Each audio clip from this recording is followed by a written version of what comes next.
Okay, welcome to Dynamic Dialogue. This is July 7th. I'm going to close my video here so that we don't have that distraction. And we're going to talk about asking the right questions. So what we're going to talk about today is in our regular Dynamic Dialogue, which we do every week. These are open to everyone, so share these with anyone you think are interested. I want it to be a forum for sharing thoughts and challenges, ideas.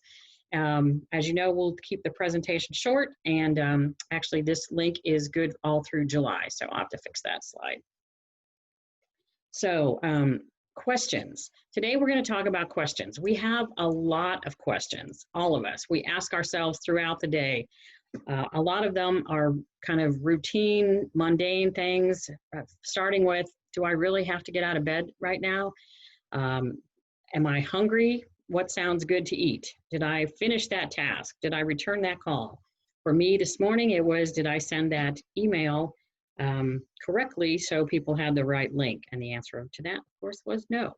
So we ask ourselves a lot of questions. We ask ourselves, has so-and-so emailed me back, called me back? Do I have that text from someone that I'm expecting? Do I have the quote? Do I have the response from my supplier? Do I have 100 things? Where's my to-do list? Did I add this task? Did I remember to cross the things off that I got finished last night before I left for the day or shut down for the day? And then we have some that are more profound, like, why am I here? What is the meaning of life? Why am I doing this? How did I get to this stage of my life? And some of those profound ones really may have no answer. So we have a lot of questions that we don't really have right answers to, and there's no easy answer, and there's no really select way to find out if that was the right thing to do. So things like, how do I know which school to go to? How do I know which job to take? Do I take that new job offer? Do I not? Which partner is right for me? Do I want to go out with that person or not? So if you do it, then you see what the consequences are. And if you don't, then you don't really know what life would have been like at a different school or taking a different job. So, and right now with COVID, we're asking a lot of questions. You know, are they going to find a cure? Are they going to find some treatments or a vaccine? And if so, when? I think we all think about that when we look at the news and we see what they're asking, and we see the reports on the numbers of cases and the numbers of deaths and the infection rates and all of these kinds of things. And then another thing we might ask ourselves, which really has no answer, will I be able to retire at 55, 60, 65? The only way you answer that clearly is in hindsight, when you get to be 55, 60, or 65, and you say, hey, was I able to retire? Or maybe when you get close to that. If you're close to 65, maybe you're 64, and you say, will I be able to retire? Maybe you can answer that. So there are a lot of questions. But we're going to talk today about supply chain questions, supply chain challenges, and we're going to talk about questions that can help you and your business thrive, so you can do better in your business to help your company perform better. So COVID, again, is on everybody's minds. It's everywhere. We can't get away from it. That's why we're staying home and working from home and doing all those things. So we're asking questions like, where does all the things we buy, or where do all the things we buy come from? How much do we have in Asia, in China? And if we have a lot there, why do we have so much work, so many suppliers in Asia, in China? How much can we move to another location if we decide to do that, and how quickly could we move it? Some companies are saying, why do we have so much inventory? Other companies are saying, why do we have so many shortages? We don't know the balance between that. We've seen that lead times have almost doubled just here in domestic in the United States, and worldwide, sometimes 2.5, 3 times of the lead times that we were experiencing pre-COVID. Some of you are asking, when will I be able to get back to work? Or where can I find another job? A lot of us are asking, when will we return to normal? Or when will we be in this new normal? And what is that going to look like? So there are lots and lots of questions that we're trying to ask, that we ask ourselves all day, every day. So one of the things is that we have a lot of training about how to ask questions, how to answer questions, what's going on. If you think about attorneys, doctors, and reporters, especially investigative reporters, these people are taught as part of their training to do their jobs how to ask questions. What kinds of questions? They ask their clients, their patients, their sources. Doctors do more than say, does it hurt here? They ask you how you're feeling. They ask you a myriad of things. You have any of these kinds of symptoms. They're trying to pinpoint and diagnose what's wrong with you. Attorneys will ask you a lot of questions trying to figure out what parts of the law apply, what doesn't apply, what might be able to be done differently. CPAs will ask you questions. And reporters, of course, that's their job, is to ask questions and to report on what they find to the general public. But few business classes or managers I've ever seen really address this as a skill to ask the right kind of questions. What we're told, and what I've been told since I was a little kid, is go ask somebody older, ask somebody wiser. If you have a question, ask somebody. And then we get to a point in our lives, our careers, where we get this just the facts, man. So we want the answer, but we want the facts. We don't want opinions. We don't want speculation. We want the facts, cold, hard facts. And then sometimes we want to get an opinion. And who do we go to for that opinion? If you want an expert opinion, go find an expert. Find someone who is a recognized leader or knowledge source for something to ask that and get their opinion. And then sometimes we hear children asking until you get a satisfactory answer, or we're told to question that again and again. If you've ever been told, ask why 5 times, the 5 whys, ask why. So you get till you get to an answer. For a child, it's maybe they go to mom, can I do this? Can I have this? Can I do that? And then they go to dad, and then they go back to mom and say, well, it's okay if dad says okay. Is it okay with you? Or dad says it's okay, mom, can we do this? So you see this kind of thing going until you just keep asking, trying to get an answer that is more satisfactory to the questioner than actually satisfies the question. Then we get to the point where we do what we're asked to do. So your boss says, can you get this for me? Can you find this information? Can you do this? And you say, yes, boss, yes, I can. And you go do that, and you do exactly what they ask you to do. You don't do any more, you don't do less, you do exactly what they ask you to do. We find often in business that speed of getting the answer or getting the request met trumps how accurate it is. If you can get something fast, quick and dirty, rough order of magnitude, all those kinds of things, that's what we try to do, get something fast. And we find that the quick response is often more valuable than the detailed analysis. If you've ever worked with someone, a boss or a colleague who says, just give me the bottom line, I don't need to hear all of the other stuff. So we're trained to do these things both in school and in life, with our parents, with our family members, with our bosses, with our colleagues. We have this training for how to ask questions and how to respond. But Einstein, of course, says question everything. And he looked at life a little bit different than most of us, not only because he was a genius, but because he had this great sense of curiosity and this great desire to learn. So in the 1970s, there was a young engineer at Motorola. Everyone called him Marty, but his name was Martin Cooper. His name is Martin Cooper. He was assigned as the lead on a project for the next generation of car radio telephones. So if you've ever watched some of those old TV shows from the 60s and the early 70s, you'll see the phones in the car. And they were, if we think the cell phones we remember were big, those car phones were huge, and they were in the car. So instead of just diving into that assignment, go look at the next generation of car radio telephones, he said, I'm going to think about this. Is this really what we want to do? And he came up with a slightly different question, but very powerful and very important. So instead of saying, what does the next generation look like? He said, why is it that when we want to call and talk to someone, we have to call a place? So he distanced the person from the place and said, if we want to talk to someone, we'd like to be able to talk to them and not to a place like a car.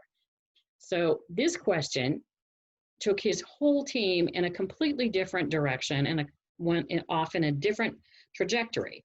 So he disconnected the person from the place, even if the place was a car. In 1973, the first cell phone call was made by Marty, on a prototype that they lovingly referred to as the Brick. At the time, that phone cost $4,000 and had a battery life of a whopping 20 minutes. So we know we get frustrated with battery life, but $4,000 in 1973 dollars, mind you, and 20-minute battery life. So Marty worked for Motorola for 29 years. He left in 1986, 13 years after he made that phone call, and went on to work in and around the technology associated with cell phones. Today, he's 91 years old. He's still working. His company helped create the Jitterbug cell phone that you probably heard about on television. And he has another company that's working on software for smart antennas. He did all of this because he looked at things in a different way. He asked a different question. So there are better ways to respond than we've probably been trained to do. We want to try to ask the right questions to drive innovation and value creation. In Lean and Six Sigma training, if you've ever had any training on that, you learn about the DMAIC model. So the D is for define the problem, M is for measure, A is for analyze, I is for implement, and C is for control. So when you have the DMAIC model and the training in Lean and Six Sigma, they teach you spend a lot of time on the problem definition. Don't just say, oh, there's the symptom and that's the problem and we're going to go fix it. So they caution you very strongly, don't dive to solutions. Look at the problem and define the problem correctly. Because if you don't define the problem correctly, then you don't come up with the right answer, the optimal answer. So in business, in all aspects, we need to really mull over what we're looking for. And here's some tips to get more information from asking all these questions that we ask all day long. Not all business questions are simple, and not all are truly complex. We want to think about what we're asking and what the situation is, and think about what's being asked of us. We don't want to use yes or no questions. We want to ask more things like who, what, where, when, why, and how. So we want to ask what's been done. We want to be curious about this. We want to say what's been done. We usually ask, what have you done? Or what didn't work? So we want to know what hasn't been tried. What, instead of just what did you do and why didn't it work, we want to say, what else did you think of that you maybe haven't tried yet? Or what else did you learn from these things that didn't work? And what does that tell you about what might work? So we're looking for how we can be really curious about what's going on. What is working? We always hear about, here's the problem, go fix it. So we focus on the problem, but we often ignore what is working and the things that we want to keep working well and continuously as we solve the other problem that's adjacent to that. Then we also want to look and say, can we do a couple things at once? What else is going on here? So if I fix this problem, one, I don't want to create another problem somewhere, but can I add to the value somewhere else? Can I make this a more holistic solution? And so we want to seek to understand. Again, we don't want yes and no questions. We want to ask a myriad of questions. All of the things about who, what, where, when, why, how, what's working, what's not working, who's working on this, who's done this, when was it done, why was it done, what did you expect, and what's going on here. But we also want to not put people on the spot. So we don't want to ask questions like, why are you behind on this? Or why the heck didn't that work? You want to try to get people to discuss things, to share things, to open up the dialogue and not put a person on the spot or make them defensive.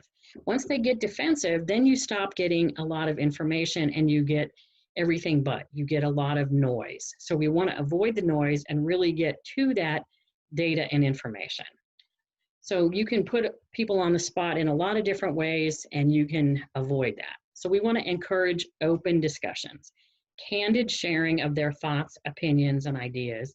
And we don't want to put a lot of pressure by asking multiple questions right after the other. So you don't want to say who, what, when, where, why, and how, because you're just going to get a bunch of blank looks. You don't want to say, where's the meeting? What time is it? Who's coming? Who did you invite? Is your report going to be ready? So you want to ask, what's going on with the project? Give me the status. What are the findings indicating to us? What patterns are you seeing? Where are you encouraged by the data you're seeing? Where are you discouraged by the data you're seeing? So if you already have the answers and you want to direct the actions of your team, you can go ahead and do that anytime. But oftentimes we don't have the answers. And if you want better solutions, you need to involve others in the problem-solving piece and option generation stages so that you get some synergy and you can recoup more on your investment when you seek to understand. After you understand and you're sure that you have understanding from your team, then you want to excavate. You want to dig deeper. You want to ask follow-up questions. You want to get clarifications. You want to say, does this make sense? You want to really get to why you have conclusions, how you got to that point, and what's driving that. Then you want to get some clarification.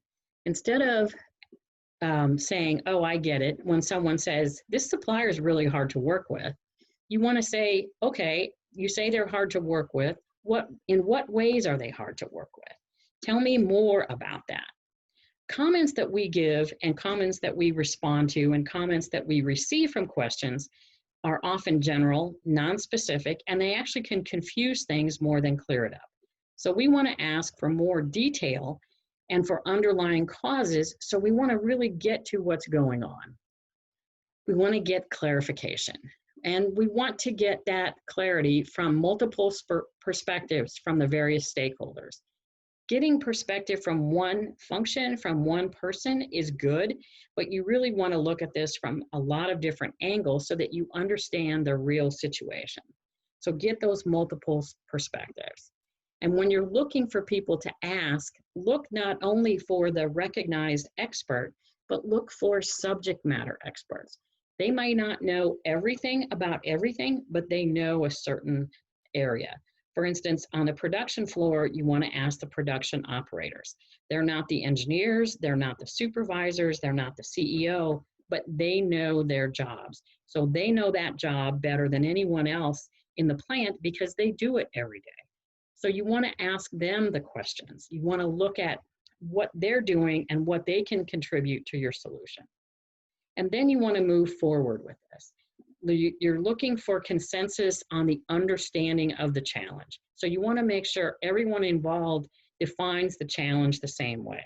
Because if you don't, you can have a lot of different answers and you're not going to necessarily get your optimal answer.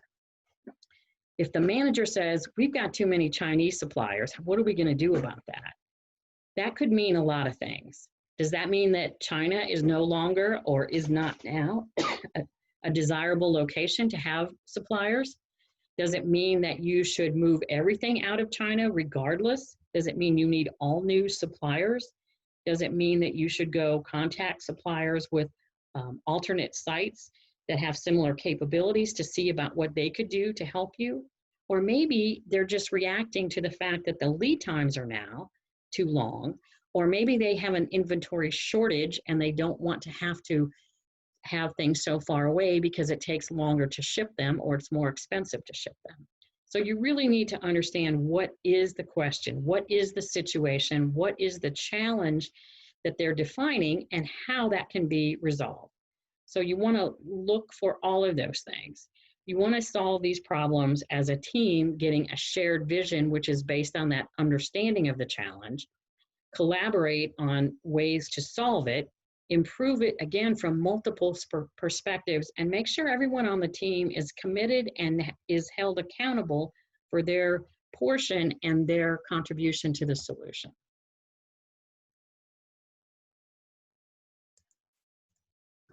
Then there's a way that you can form questions. I like to use the stop, pause, and allow. This is a good thing to use a lot of times. One, it just says stop whatever you're doing, whatever you're thinking, just take a deep breath and stop.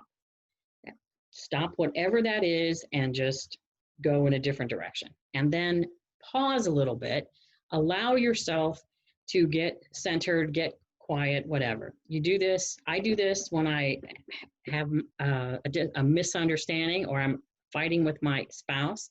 I do this when I get really frustrated. I do this when I get tired. So stop, pause, and allow. Open your mind.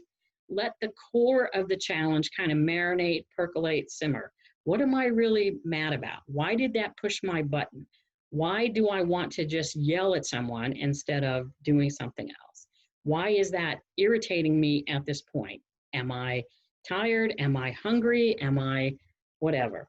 So you want to look at what you can do to stop, pause, and then allow yourself to come up after you've done some marinating, percolating, simmering inside your brain. Explore your hunches, the things you're thinking, maybe this would work. This might be a good idea.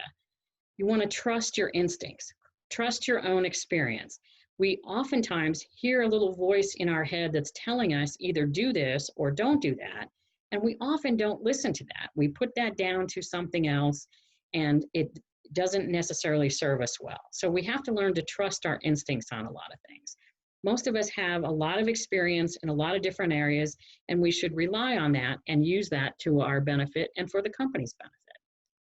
Another thing you want to do is think about the people involved. So when you're asking questions, who are you going to ask? What are you going to ask about? And what are the people in there? Because you're not asking questions of a company, you're asking questions of a person who might work for that company, or a customer, or a supplier. So what is the thing that you're really trying to get to? Think about the benefits. Who can benefit from this? And how will that serve your company?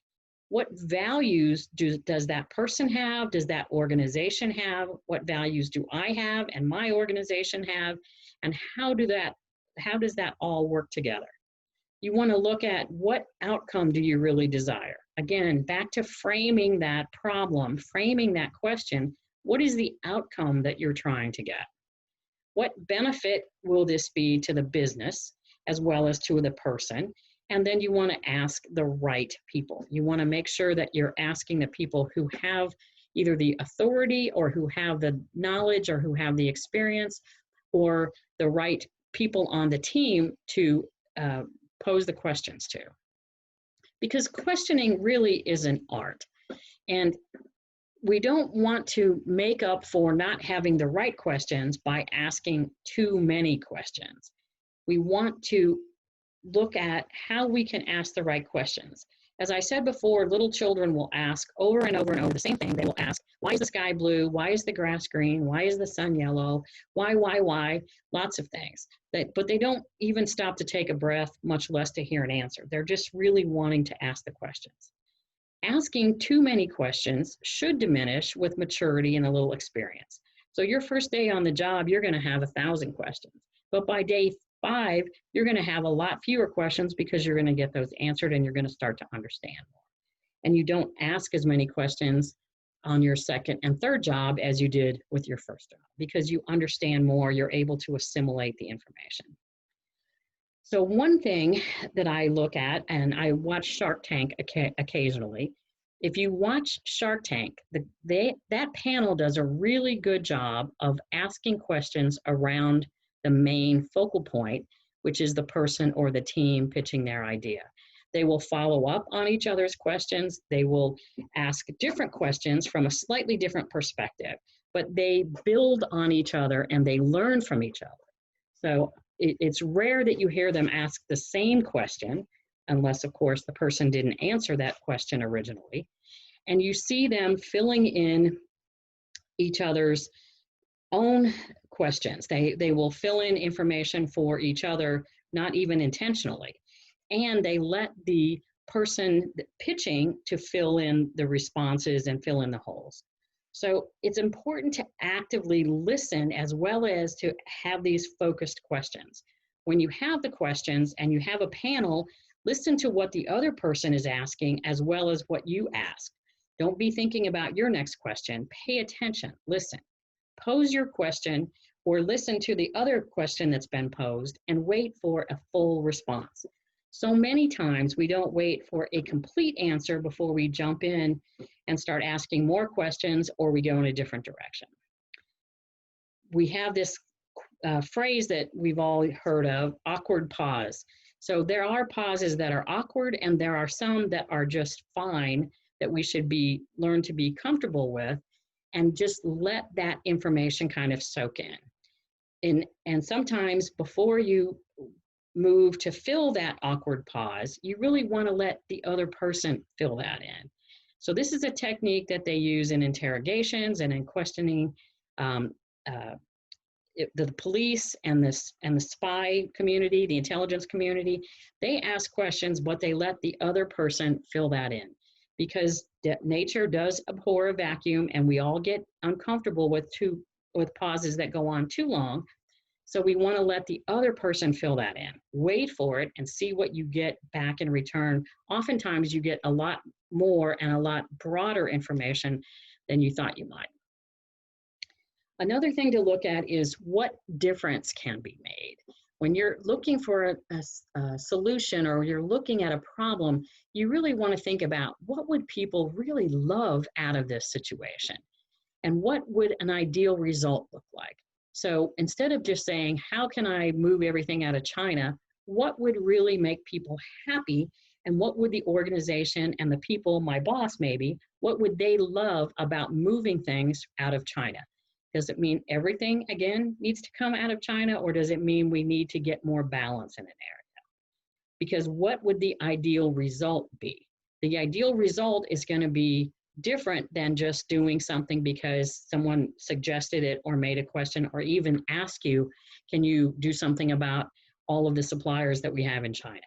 So what would the ideal result be? Think about what that would look like. If you think back to Martin Cooper, he thought the ideal result would be a way to get to that person without having to get to a particular place. There are a lot of statistics that they've done associated with asking the right question. When they have someone's work who positively affects others in the organization, they get 4.1 times the response on that, 4.1 times the return on that investment of people doing that.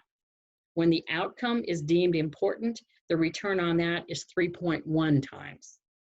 When they create passion in the other contributors, and you really get this team working, and you have this nice flow of the team and everybody's working and it's great, 2.8 times the results.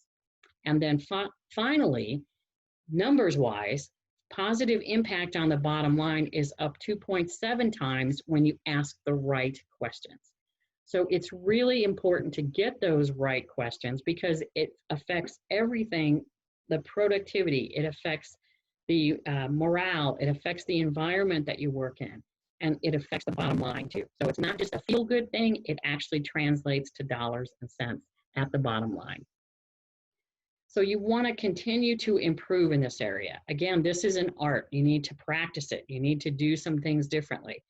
So search through there. Move into an area where you're asking more questions of yourself and of the situation to grow with this, and then finally succeed.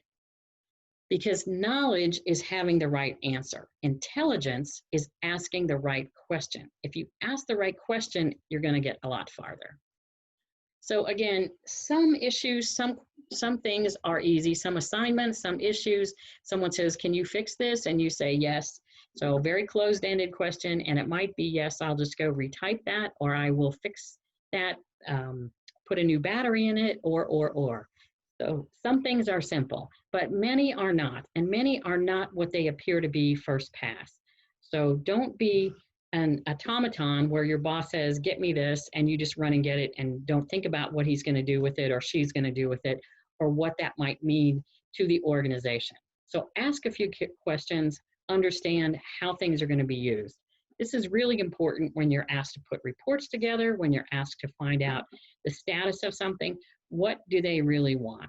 And if you're a person who is impatient and always says, just tell me the bottom line, sometimes take a step, do that stop, pause, and allow that person to give you more context or give you more background than just the bottom line, because that might tell you more about the situation and might lead to better solutions and better return on your investment. You want to ask these questions up front because that's going to help you really figure out what is the desired outcome. If your boss asks you for a report for the spend, you can just go run a report and say, here it is. Or you can say, what are you trying to look for?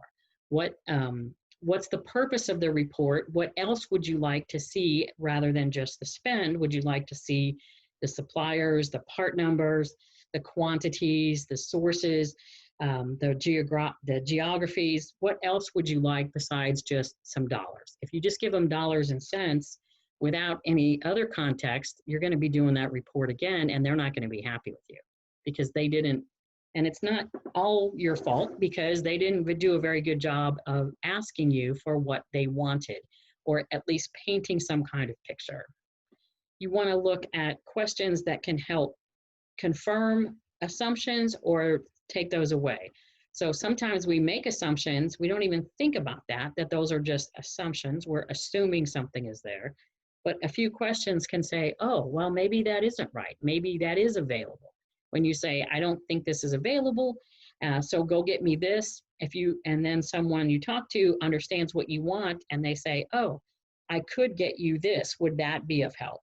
Hey, yeah, that's really what I want, but I didn't know that existed.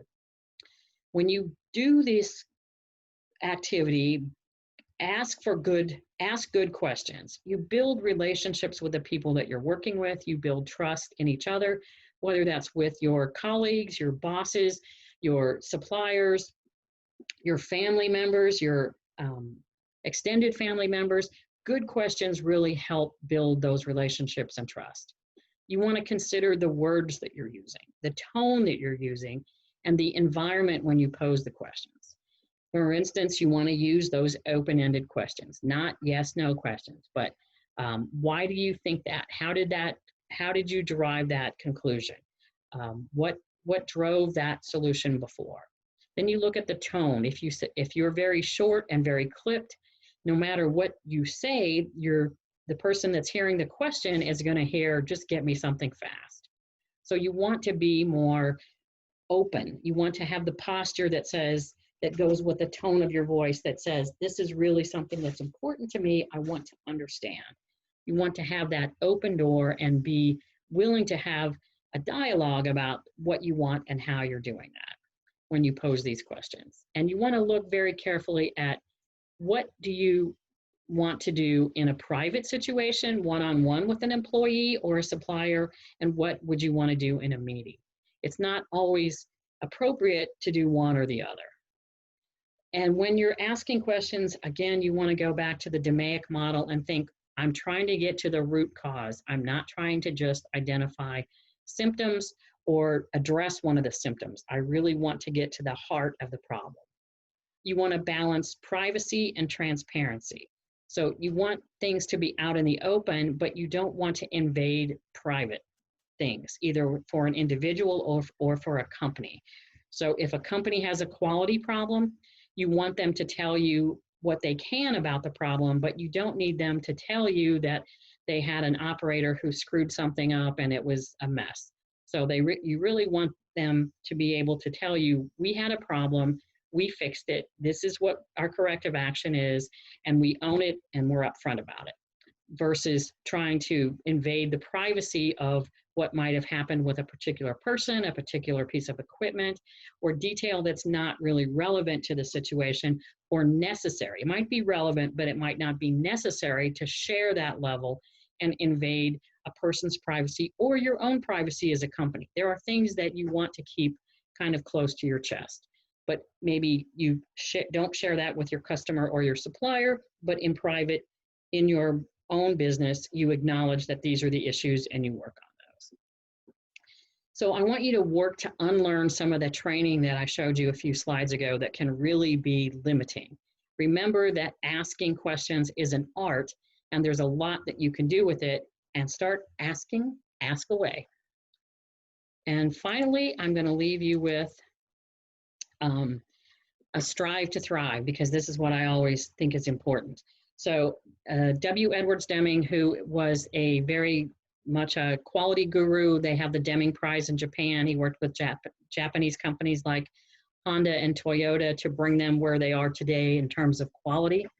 And his quote was, "If you do not know how to ask the right question, you discover nothing." So we all want to discover more. We want to get to the root of that. So let's look at that. And then I have a message in the chat that says, we study questions, we need to study up on how to listen. Absolutely. You can't give a communication class without giving a portion of that to how to listen and actively listen. Active listening leads to good questions and better questions. So if you know people, if the people know you care about their answers and they feel like they're being heard, then they're going to be more clear in their communication, and they're going to receive your questions with more value and respond with better answers.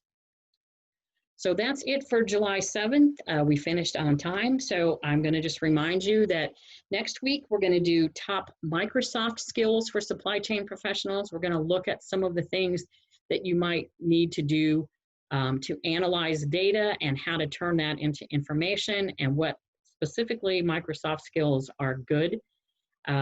If you're enjoying these, now we have a registration, so please sign up.